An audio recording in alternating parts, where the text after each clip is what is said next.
Okay,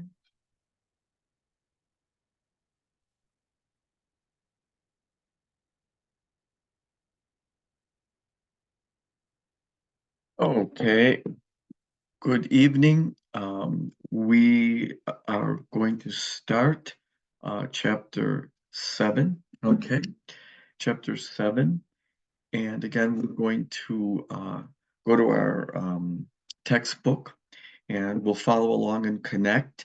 And what I'm going to do is look at the communication section, comunicación, vocabulario, estructura, grammar. So we'll look at those three areas. And again, I'm not going to go through everything there. I'm going to focus on what I think is important for doing well on your chapter 7 homework coming up in the next couple of weeks. And then I'm going to be focusing on what I think is important for doing well on your chapter 7 test in 3 weeks. So chapter 7 deals with los recuerdos y la nostalgia, memories and nostalgia, but it really is more specifically has to do with celebrations, um, holidays, special occasions, uh, like an anniversary, a wedding, or again the different holidays we have, or anytime you might celebrate as at a birthday party, okay, Independence Day. So all the language and ideas associated with that, and a lot of these again words and things, the vocabulary you should be somewhat familiar with, but we'll be looking uh, at that. So let's go then in our textbook to page 197. Okay, so give me a second here and see if I can get us. So on page 197, again, we're going to start off with comunicación. Again, comunicación, special ways of speaking with regard to a celebration or a festivity. What sort of language do we want to be able to know? And so that's how they come up with these terms. That's why they select the terms they do. So again, this will be on your homework and on your exam, and it's going to be the idea of how do you say I am having a good time or I had a good time, or how do you ask somebody if they had a good time? And this is on page 197. Okay, and again, they start off with a preliminary uh,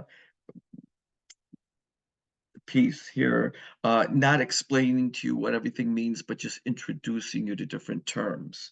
And if we go to page 198, there's an actual box, and that's what I always like to go to, is the box where they actually explain what they want you to know. Okay, so that's on page 198 at the top.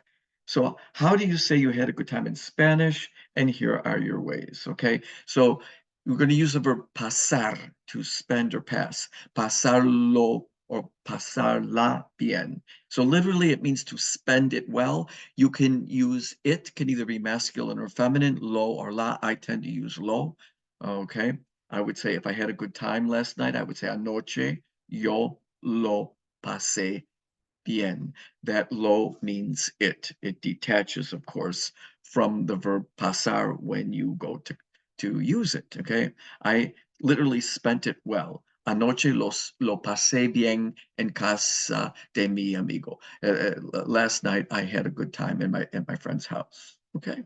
Another word you can use is disfrutar. Okay. Disfruté la fiesta. I enjoyed the party.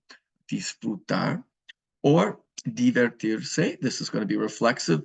Me divertí en la fiesta anoche. I had a good time. And again, I put that in the preterite tense, and it's a divertirse is a reflexive verb, so I have to use my self pronoun. So yo me divertí anoche. I had a good time last night. So you could look at these examples.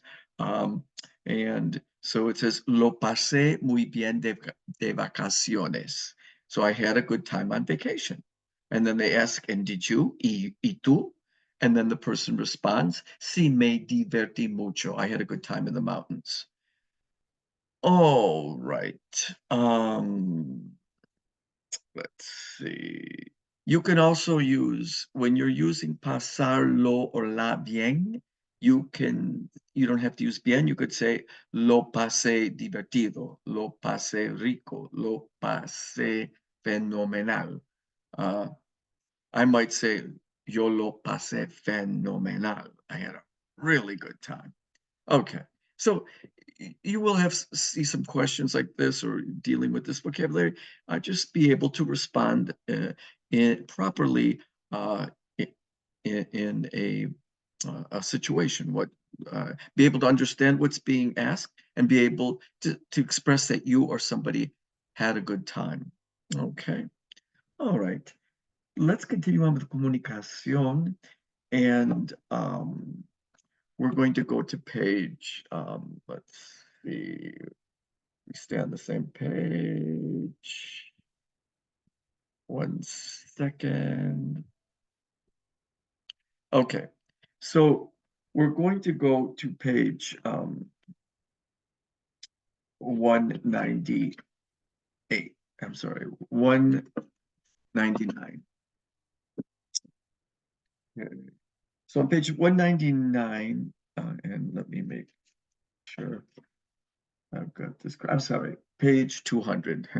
Jump to page 200. At the top of page 200 is the next section of comunicación. Again, so these are some special phrases or phraseology they want you to be familiar with that might be used in the context of a celebration.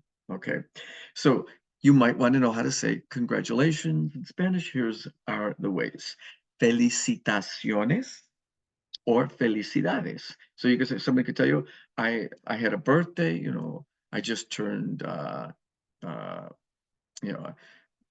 30, cumplí 30 años, and you would say, congratulations, felicidades, or felicitaciones. Or you could say enhorabuena. Personally, I never use enhorabuena, but it's a legit phrase. So here's some contextual situations, how you would use this language. Again, it's very simple, but just make sure you're aware of it and you know how to use it. Voy a graduarme de la Universidad de Mayo. I'm going to graduate in May. So what if someone tells you that, what might you say to them? Felicitaciones, okay? You can also use the verb felicitar, okay? So with a direct object pronoun. So I congratulate you. You could say, so the verb felicitar, it's an adverb. You could say, yo te felicito. You can use the pronoun you, yo te felicito. All right. So the you can use the verb felicitar. Okay, I congratulate you. Yo te felicito. And you will hear that a lot. And here they give you some examples. Te felicito. Or te felicitamos. And then finally, what if somebody uh, conveys some maybe some negative news? Maybe they failed an exam or something happened, they're sick. You might say, lo siento. So these are terms that you can either use to congratulate somebody or express sympathy or whatever, regret. Lo siento. Okay. And you can do some of the exercises here. That's for you to spend time on that. That follows this particular section. Again, so now let's move on and go to vocabulario, our second major area. So we need to know the vocabulary, right, of when we're celebrating, okay, the vocabulary you would use at a party or a festivity or a holiday. And again, a lot of this vocabulary I'm sure you've had in uh, in basic Spanish. Okay, so I'll just point some of these words out. You can spend some time with this, but the word for a toast. So one occasion at which you might celebrate would be what? A wedding, la boda, and you might have a what? A brindis, a toast. Okay, a brindis. There's your birthday, el cumpleaños. We have the verb cumplir años. Um, if somebody is turning 50, you would say, yo cumplo 50 años. Okay, and the act of and the word for birthday is cumplir años. Despedida. Despedida is a type of, it can be a celebration. So when someone is going away, you have a farewell party. They're leaving work or they're going overseas. That's the despedida. The word for party, we all know, la fiesta. Again, a good vocabulary to know. At a party, you might have gifts. The word for a gift is el regalo. Here's some specific events. Again, el bautizo is a baptism. There's your boda, la boda. And if you recall, the verb to get married is reflexive. It's casarse. So ellos, el matrimonio se casa, or la pareja, that the couple, la pareja se casa. The couple is getting married. And the word for graduation, la graduación. Okay. Again, let's just look at again some of the photographs they give here and just some of the different festivals and celebrations we might have. Just quickly, El Día de los Reyes Magos, Three Kings Day, which is celebrated on the 6th of January. Okay, like the 10th day or the last day of Christmas in a way, when the three kings came to visit Christ. In much of Latin America, this is a day that's really celebrated. El Carnaval, okay, during Lent, that's coming up now. Um, uh, La Fiesta de Quinceañera. Okay, that's like the equivalent of a sweet 16th party, maybe in the Anglo world. In Latin America, at 15, girls often will have their coming out party, and a quinceañera is someone who's turning 15. So la fiesta de quinceañera, or okay, or la fiesta de los quinces. Okay. Semana Santa is Holy Week, very important. It's the week that precedes Easter. El Día de Independencia. All of Latin America countries have their independence days when they broke away from Spanish at different times throughout the 18th, I'm sorry, the 19th century, and in case of Cuba in the 20th century. El Día de los Muertos, or Muertos in Mexico, the Day of the Dead. Hanukkah. Here you have Christmas is La Navidad, y Nochebuena is Christmas Eve. So you have La Noche Buena, Christmas Eve, which is very important in Latin America. That's a very festive day, whereas La Navidad is a more solemn day of going to Mass and all. But La Noche Buena, Christmas Eve, and Christmas Day, La Navidad. And then finally, Noche Vieja, the last day of the year, the last New Year's Eve, La Noche Vieja, and then El Año Nuevo, New Year's. So I'm spending a little time on this, just again, some of these terms you should be familiar with. And now you can look through the vocabulary here. Now that follows on your own. But again, costumbre is a custom, right? A custom. So when you have a holiday, there's certain customs or traditions you might follow on that day. Okay. Desfiles during Semana Santa, there's often marches or parades. Okay. And then Let me see. Fuegos artificiales are fireworks, like on El Día de Independencia, you would have fireworks. When you have the brindis or the toast, you might use champán. Okay. Uh, Pascua is Easter. Before Easter, we had Semana Santa. And again, you might have, just depending, like at Halloween, we have disfraces when we have disguises or masks. Okay, so you could again look at um, a lot of the vocabulary in this, I'm sorry, a lot of the different sections they have here in vocabulario on your own. I hit on some of the more important terms, and a lot of these terms you should be aware of. For your exam, you should be able to talk about a family tradition or celebration, maybe that you've had, not write a whole lot, but a little bit, and maybe how that family tradition or celebration has changed. You know, maybe the way you celebrate Christmas or a birthday or Thanksgiving, and just so you need to have a little bit of vocabulary to talk about um, specific holidays or occasions that you and your family celebrate, and maybe how they have changed over time. So. And there'll be some reading and some listening exercises, so you need to know this vocabulary. Okay, let's see. I think that does it. Let me, there is one thing I did want to point out. And so, and I did miss this. Let me see. Okay. On the, let's take a look here. Give me 1 second here. Okay.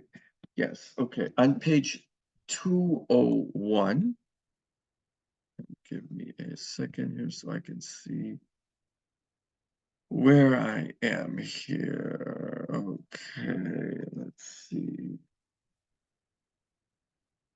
Okay. Oops. Okay, I'm sorry, I missed it right here. So on page 201, please just take a note. Again, I ask you to look at all these sections, okay? Make sure you do look through them all. And there's a section, Conéctate al Mundo Hispano, and I'm just going to point this out. So they make sure you look at this. They talk about the idea of un puente. Un puente is like a bridge, okay? And let's see what it says here. It says, si el día festivo, si if the festive day or the holiday que se celebra, that is celebrated on a Thursday,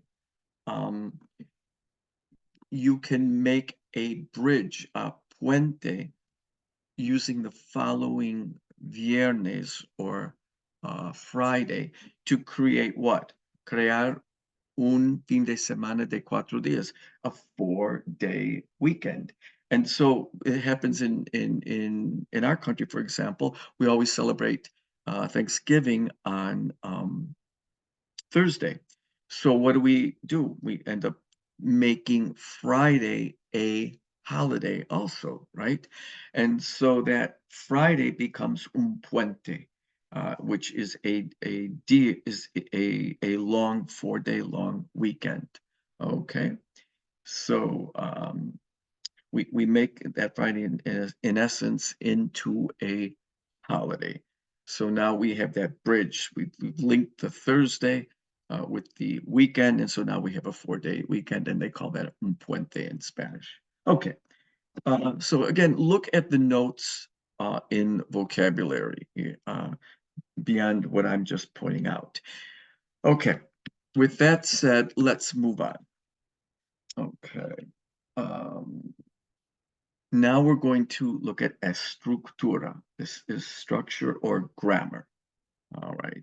So again, they always start out with reciclaje, recycling old grammar. I'm not going to get into that. You can review that. But now we're going to get into the actual grammar lesson. And so we're going to look at a new tense. It's called the imperfect, and the imperfect tense is a past tense. So far we've learned one past tense, the preterite, the simple past. Okay, so I walked, they talked, um, um, etc. Okay, we saw. All right. Um, Now we're going to learn another form of the past.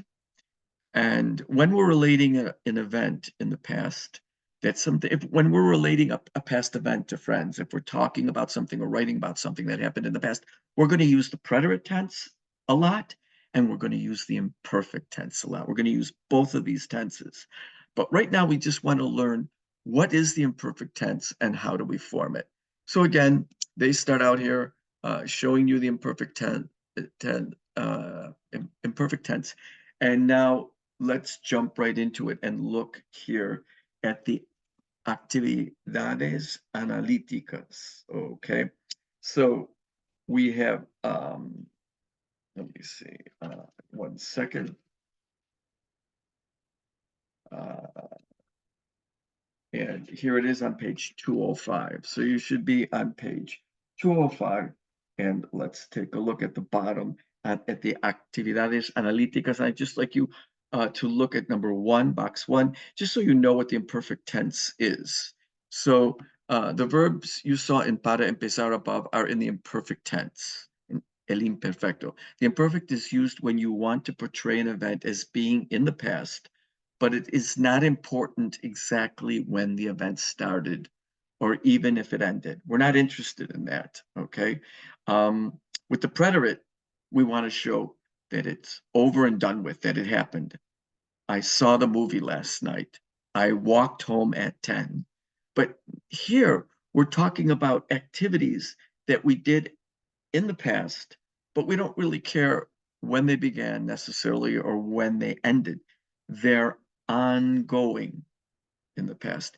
Notice they're not perfected like the preterite. The preterite, the actions are perfected. They're over and done with. They're perfect. This is called the imperfect tense because the action isn't necessarily over and done with it. It's not been perfected. So it's imperfect, it's ongoing. So let's take a look at the example they give us here. So the imperfect is used when you want to portray the event as being in the past, but it is not important exactly when the event started. So let's take a look. De niño, very important phrase. De niño. We normally uh, translate this as a child. So if you're going to talk about yourself or someone else, you might say, as a child, she played a lot of games. As a child, he read a lot. Okay, as a child, I did thus and such. So de niño. And if it's a female, de niña. Carlos vivía en Honduras. So as a child, Carlos lived in Honduras. I don't care when, if the action, when the action began or when it ended. I'm just telling you, as a child, Carlos used to live or was living in Honduras. It's an ongoing action. And that's how we usually translate the imperfect into English, as used to and the verb, or was, were, and then the present participle. So I could say Carlos vivía means Carlos was living, or Carlos used to live. Either way is fine. That's kind of what it means in English. Okay. So as a child, Carlos used to live in Honduras. Carlos vivía in Honduras, or was living in Honduras. Okay. It's los mayas comían mucho maíz. Okay, so we're just saying the Mayans used to eat a lot of corn. We're not saying when they began to do it or when it ended. We're just saying they used to eat a lot of corn. Okay. Cuando estaba en Madrid, when she was in Madrid, Julieta trabajaba con su tía. She was working with her aunt. Okay, so again, we don't care when it ended or began. We're talking about an ongoing, not perfected or finished action in the past. So you might want to translate this in English. When she was being or was living in Madrid. Julieta used to work with her aunt, or was working with her aunt. Okay. Now, how do you form the imperfect tense? Remember, all verbs in Spanish, let's take a look at the infinitive, all end in either AR, ER, or IR. So I love this classification system. And so AR verbs are going to have special endings in the imperfect, and ER and IR verbs are going to have special endings in the imperfect tense.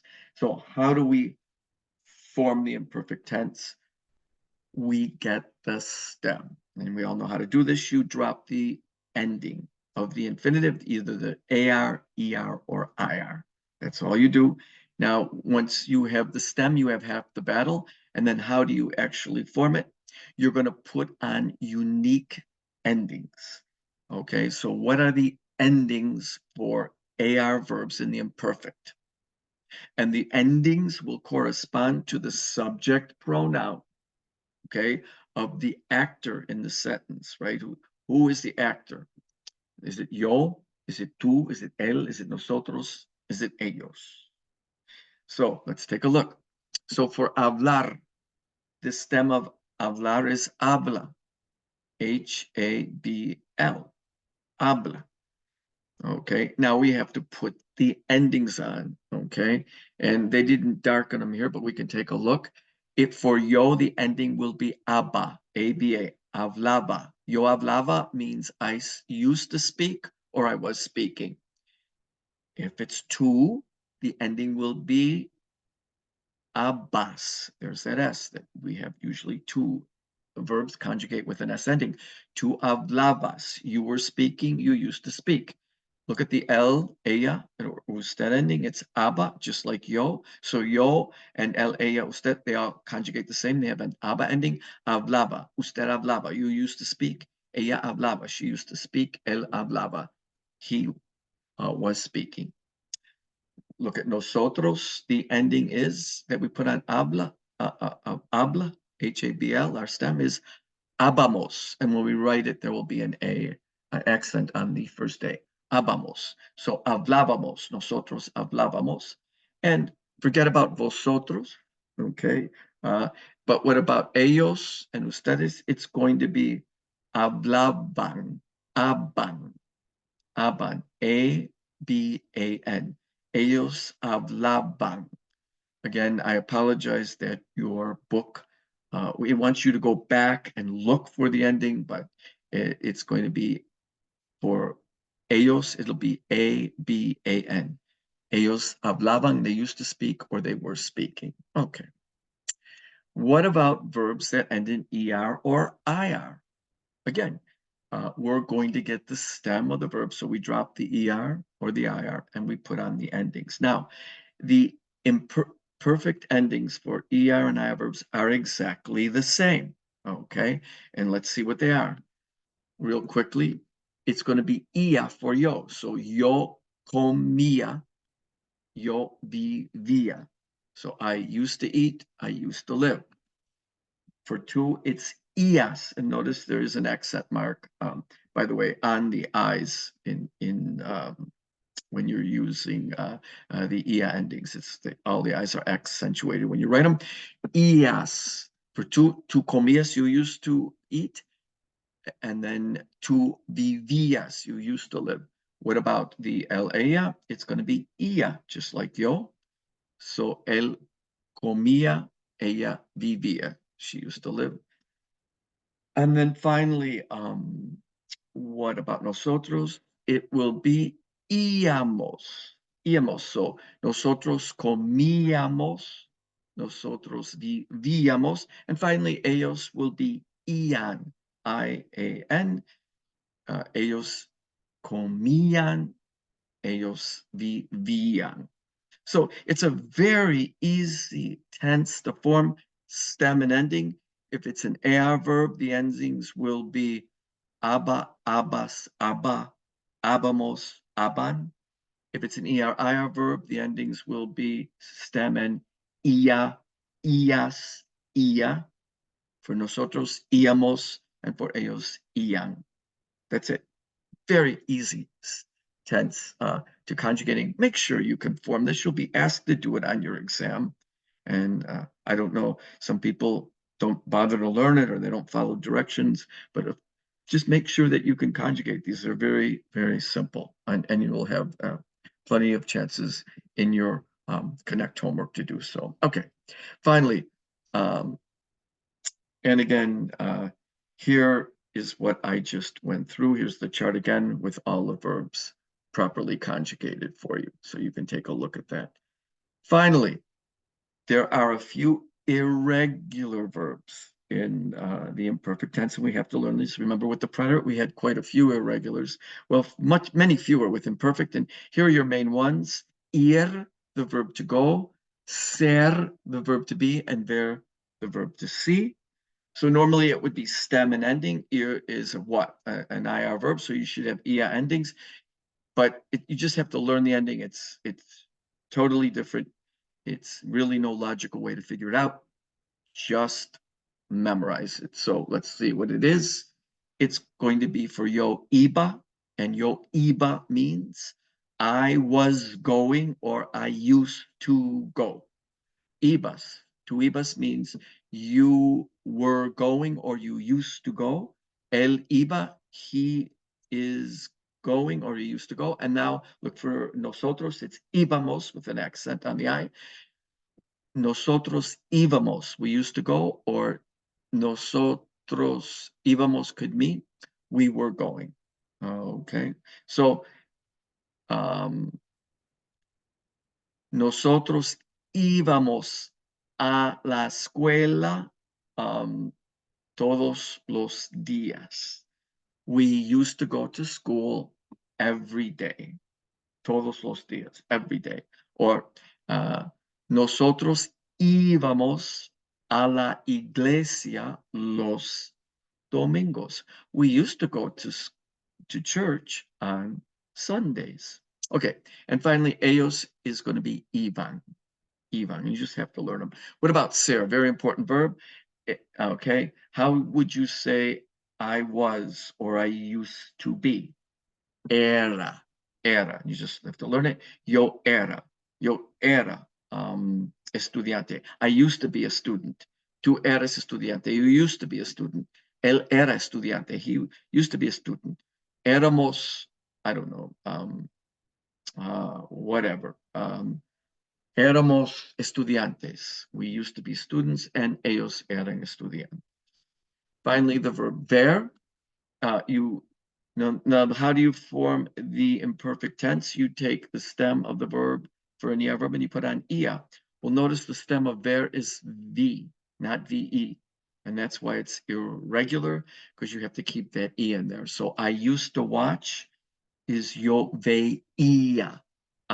You were watching, tú veías. Okay? He was watching, él veía. Veíamos, we were watching, and ellos veían. Those are your irregulars. Make sure you're aware of them and that you can use them. Okay, let us move on now. And let's see. Again, after you go through a structura, look at some of the exercises here, try some of them. Again, it will familiarize you with some of the vocabulary that has to do with holidays. Dia de Acción de Gracias is what? Thanksgiving. Since they don't have it in Latin America, that's how it's rendered in English. Okay, but there's some terms here and some questions you might want to look at. Okay, there's a section on the Dia de Muertos, the Day of the Dead. Okay, you can look through some of that and how it's celebrated in Mexico. Carnival in Uruguay, you may want to just take a look at some of this. Okay, let's move on to the next section of Estructura 7.2. Okay, so we're going to look at Estructura 7.2. And this is on page 210. Okay, so we're going to look at indirect object pronouns. Now, I believe the last time we looked at direct object pronouns. Now we're going to look at indirect object pronouns. And indirect objects are what? They're the object of the verb to or for whom something has been done. So they're not the direct object, they're the indirect object. So we would say, for example, and for our cases here, our indirect objects are going to be people, because we're going to be doing something for people. We're going to be giving something to them, or requesting something of them, or lending something to them. Okay, so let's take a look. So in the sentence, I give the book to Bob, Bob is the indirect object pronoun. It's to or for whom the action's being done. The direct object is the gift. The direct object is a gift. The book is receiving directly the action of the verb. I give the book. Now I say to Bob. I bought, you can use it with the word, I bought the flowers for the women. Flowers is a direct object for the women. The women are the indirect object. So it's to whom or for whom I'm doing something. Now, I could say I give the book to Bob, but what if I don't want to use his name? I want to use the pronoun. I want to use the indirect object pronoun. So I would say, I gave him the book. That's my indirect pronoun. So how do I say him? I gave Mary the book. How do I say I gave her the book? So her would be your indirect object pronoun. Okay. She gave me a book. All right. So how do I say me? What are the indirect object pronouns? We need to learn them. Okay. And so they give you an example of them here. On page 210. And then let's go jump down to the actividades analíticas and actually see how we use them and what they are. So it says here, number one, the words me, le, les, in para empezar above are the indirect object pronouns, okay? Pronombres de objeto indirecto. Add these words to the chart. And they didn't put them in, so I'll give them to you now. So how do you say to me or for me? Okay, what is the indirect pronoun to me? It's me, M-E, me. What about for to? What's the indirect pronoun for you, to you? It's te. How would I say for him, her, it, and for usted? To you, to him, to her. It's le, L-E. So le means to him, it could mean to her, it could mean to you. And it, if there's an it involved. How would I say for us or to us? It's nos. And then what about for them? Para ellos, for them, to them. It's going to be les, L-E-S. Okay, and for you all, ustedes, it's going to be les, to you or for you all. Those are the indirect object pronouns. Okay, so he gave me the book. Okay, okay. Él me dio el libro. Now notice, where do I place, and this is very important, the indirect object pronoun? If you recall from the direct object pronouns that we learned, you always put the direct object pronoun right before the conjugated verb. Okay, so I see it would be, and it is masculine singular, yo lo veo. Well, the same thing with my indirect object pronouns. I always put them immediately before the conjugated verbs. So he gives me the book would be él me da el libro. Notice where I put it. Okay. I give you the book would be yo te doy el libro. Now I give him the book. How do I say him? the indirect object, it's going to be le. So yo le doy el libro. Okay, they give us the book. Ellos nos dan el libro. And finally, we give them the book. How do you say them? To them, for them? What's les? Very good. So we give them the book would be nosotros les damos el libro. Now remember what I taught you with the direct object pronouns. I could say I see him, yo lo veo, or simply lo veo. I don't need the subject pronoun because every time I speak in Spanish, because veo means I see. So if I want to say I see him, I could just say lo veo. I see it if it's masculine singular, yo lo veo, or just simply lo veo. And the same thing happens with the indirect object pronoun.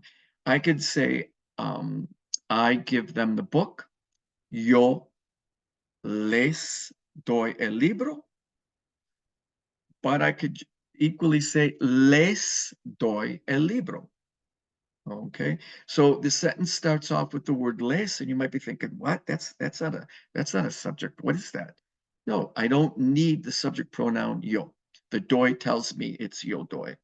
So I want you to remember that sentences can begin with indirect object pronouns, and it's a little odd to the English speaker to see this. Okay, nos dan el dinero. Well, if I want to say they give us the money, I would say ellos nos dan el dinero. But if we're talking about a bunch of people, you might hear somebody say nos dan el dinero. Well, that means they are giving us the money. I don't need the ellos because we've already identified who the ellos are. The sentence starts off with an indirect object pronoun. Minor point, but I wanted you to be aware of it. Okay.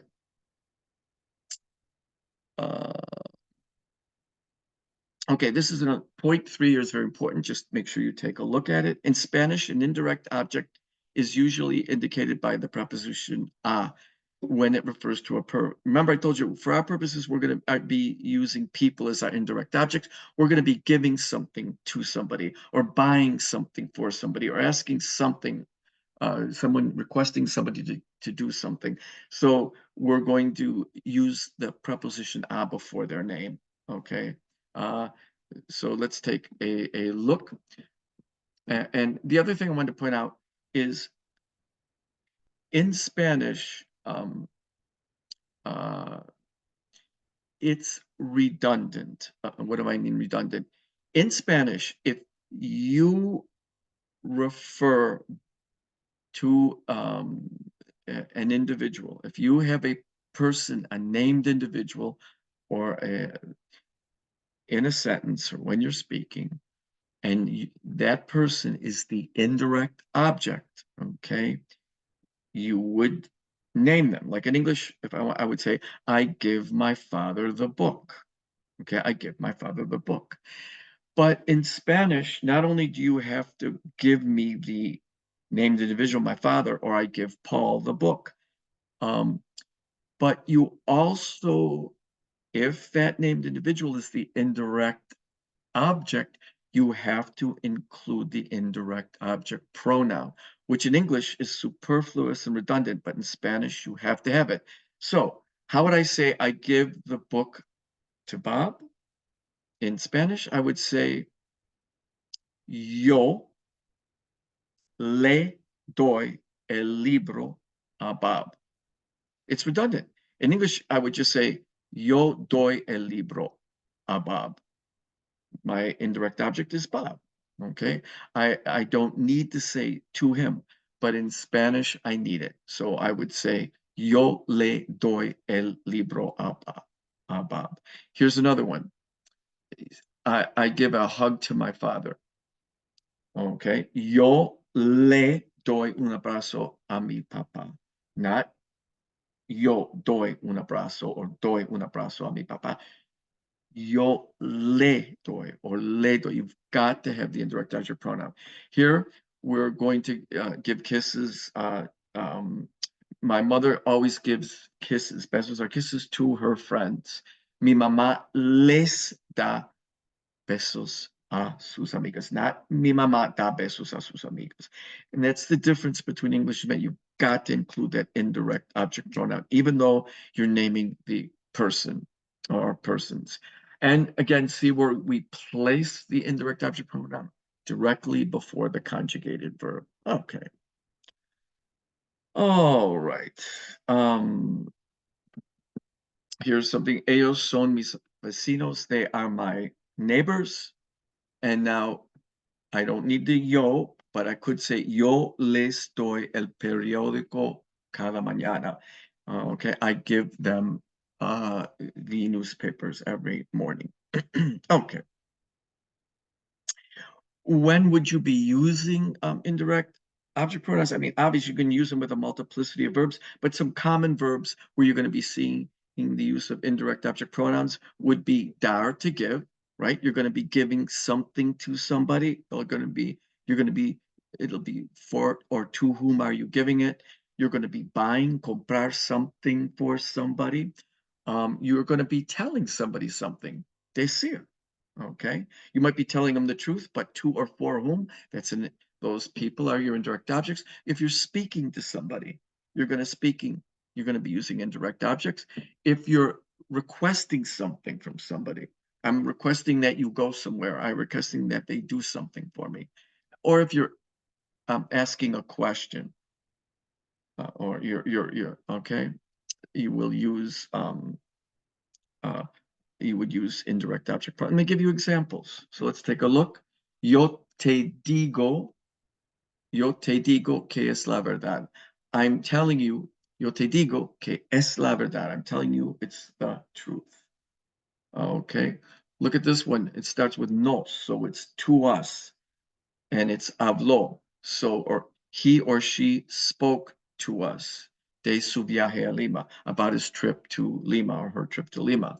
Le pido is to request something of somebody. So yo le pido un café. I ask him, her. Le could mean him, her, or even you if it's usted. Les preguntaste dónde está? Did you ask them where the university is? Miguel enseñar can mean to teach, but also to show. So Miguel showed me a new house. Okay. Nos regalaron. Regalar, to give, is a gift. Nos regalaron. Regalaron means they. So they gave us a book. Okay. Just one thing, take a look at 5 real quickly. You're not going to be tested a lot. You'll see it a little bit. Remember, if you have more than one verb, you can attach the indirect object pronoun to the end of the second verb. If the second verb is an is an infinitive, the AR form of the verb, and you have 2 verbs, like I am going to talk, I am going to eat, right? Or I want to talk, or I want to. You can attach the indirect object to the end of the second verb or the infinitive. So let's look at this one. Yo le voy a preguntar algo. So I am going to ask him something or her something.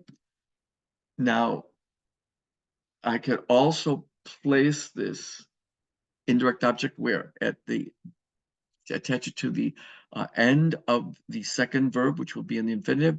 Voy a preguntarle algo. And they both mean the same thing and they're used interchangeably. I just wanted you to be aware of that. Okay. Okay. Real quickly, this isn't so important, but you may have picked up on it. Remember when we learned the verb gustar, we did not use the subject pronouns yo, tú, él, nosotros with the verb gustar. I like is not yo gusto. We use the indirect object pronouns with the verb gusto. So me gusta, you like, te gusta, he likes, le gusta. You use those indirect objects. We like nos gusta, they like les gusta. And what they're telling you here is that those pronouns that we use are the very same indirect object pronouns. And we've that's what you use with gustar, if that helps you remember them. Okay, look through again the some of the rest of this unit. Again, it will again familiarize you with more of the vocabulary that has to do with celebrations, holidays, etc. Finally, the last little section of estructura or grammar, very simple. It's what pronouns do we use after prepositions? First of all, so let's go to the actividades analíticas number 1. Okay. And again, I jumped ahead here now. We're on page 214. So what are your prepositions? Just remember what a preposition is. It's going to be a, to, de, from, or of, and, in, for, para, for. So again, in English, we have prepositions, right? In, on, sobre, over, to, okay, a, para, for. Those are your prepositions. So if I could say it's for Bob, or it's from Mary. But what if I don't want to say Bob and Mary? I want to say it's from her. It's okay. It's from him. Or I want to go. I could say I want to go with Mary, or I want to go with her. So we need to know how to say him and her in this particular case. What's the equivalent in English? What pronoun do we use? What are the pronouns that follow prepositions? So let's look at them very quickly. Okay, so and let's take a look. Okay, and real quickly here. So if I want to say for me, from me, to me, it's going to be me, para me. Oh, I'm sorry, mistake. I was a little too quick there. If I'm going to for after prepositions, I would use me. It's mi with an accent mark. So for me is para mí, mi. Okay. From me is de mí, mi, and it will have an accent mark on it. Okay. In me would be en me. Okay, so mi. What about you for two? What if you want to say for you? Okay, it's going to be para ti, ti, no accent, ti. Okay, so para ti. In you would be en ti. Over you would be sobre ti. Okay, all right. Let's see. Now, so so if you look at number 2, the pronouns me and ti may be thought of as specialized forms of yo and tu. So we use it'll be after a preposition. It is me, para mí, por mí. For you is para ti, por ti. Okay, very important to know that. And so here's some examples. A mí me llevaban a la playa cada verano. So they used to take me to the beach.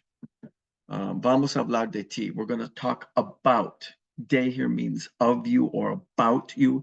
It's de ti or sobre ti. Again, if you're the proper pronoun for tu here would be ti whenever it follows a preposition. Tengo un regalo para ti. Él tiene un regalo para mí. Okay. Now, for the rest of them, for the rest of our pronouns, what about he, she, you? What about nosotros, we? And what about they, ellos, and ustedes, you all? Well, let's take a look.